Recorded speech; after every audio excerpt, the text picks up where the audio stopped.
ఈరోజు దేవుని వాగ్దానము కీర్తనల గ్రంథము కీర్తనలు 62వ కీర్తన 8వ వచనం ఇలా సెలవిస్తోంది. ఏమని సెలవిస్తోంటే, జనులారా ఎల్లప్పుడూ ఆయన యందు నమ్మిక ఉంచండి. ఏమని దేవుడు వాగ్దానం ఇస్తున్నాడు? జనులారా ఎల్లప్పుడూ ఆయన యందే ఉంచాలట, నమ్మిక ఉంచాలి.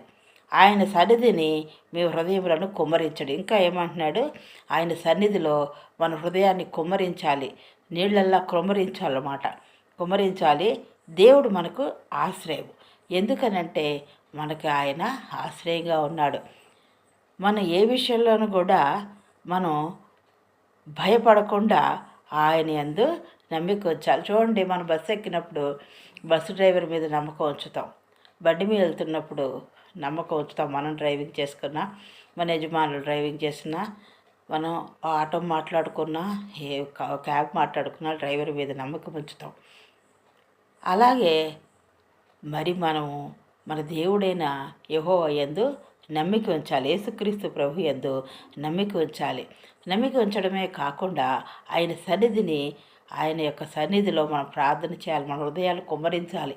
మన వ్యసనాలు, మన బాధలు, మన శోధనలు, వ్యసనాలు అంటే బాధలు, శోధనలు, కష్టాలు, సాతాను కల్పించే అనేకమైన విషయాల్లో, సమస్యల్లో నుండి మనం విడుదల పొందాలంటే ఆయన ఆశ్రయముగా చేసుకొని మన హృదయాన్ని కుమ్మరించి ఆయన సన్నిధిలో కన్నీళ్లతో ప్రార్థన చేయాలి. అదే చెప్తున్నాడు అన్నమాట ఇక్కడ. జనులారా, జనులందరికీ చెప్తున్నాడు. యేసుక్రీస్తు ప్రభు అందరికీ దేవుడు, సర్వప్రపంచానికి దేవుడు. ఎల్లప్పుడూ ఆయన యందు నమ్మిక ఉంచాలి. అంటే ఎల్లప్పుడూ ప్రతి విషయంలోనూ, ప్రతి క్షణంలోనూ, ప్రతి సమస్యలోనూ, ప్రతి బాధలోనూ సాతాను కల్పించే అనేకమైన, ఒకటి కాదు, రెండు కాదు, ఎన్నో రకాలుగా వచ్చే ప్రతి విపత్కర పరిస్థితుల్లోనూ మనం ఆయన్ని వెదకాలి. ఆయన యందు నమ్మిక ఉంచాలి. అంత మాత్రం కాకుండా ఆయన సన్నిధిలో మన హృదయాన్ని నీళ్లలాగా కుమ్మరించాలి. హృదయాన్ని కుమ్మరించి ప్రార్థన చేస్తూ ఉండాలి.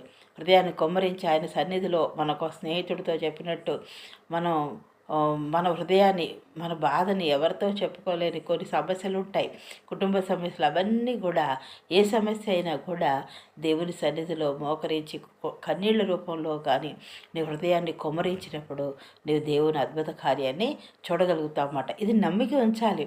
మనకు కనపడదు, ఆయన ఆశ్చర్యకార్యం చేస్తాడని విశ్వసించాలి. మన కంటికి ఏది అది అసాధ్యములా కనిపిస్తుంది, కానీ ఆయన సాధ్యపరిచే దేవుడై ఉన్నాడు.